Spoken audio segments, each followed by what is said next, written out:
Okay, so what we have here is a smog air pump. It's actually an auxiliary pump that puts extra air into the exhaust manifold during during warm-up, actually. So this thing only operates for maybe 30 seconds or something like that on warm-up in a Ferrari.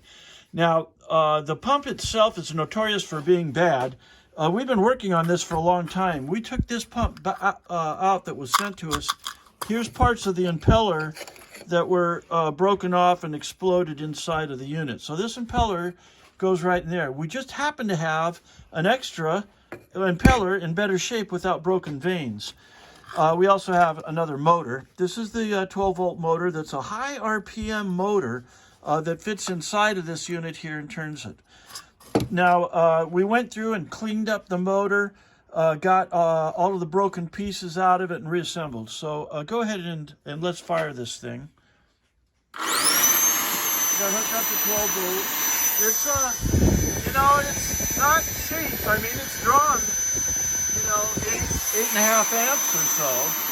And this is the kind of air pressure it puts out.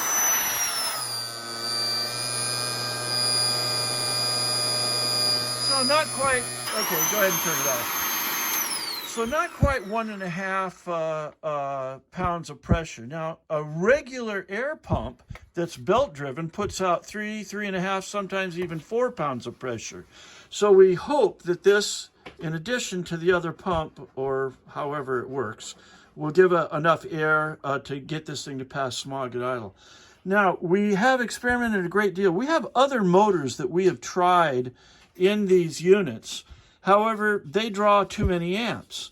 We actually did finally find a motor that draws practically 0 amps at an idle, on an impeller. We just don't know yet. But in the future, we think that this might actually make it go better. The problem is in the design of the impeller itself.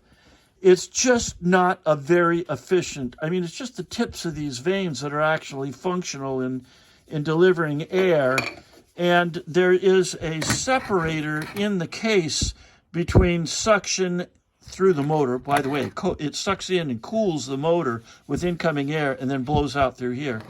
There's a separator in here that's just not very efficient. There's a big gap, and we've done everything we can to make these things blow more air, but I'm afraid this is the original design. It works again, and that's what you're getting. So, thank you very much.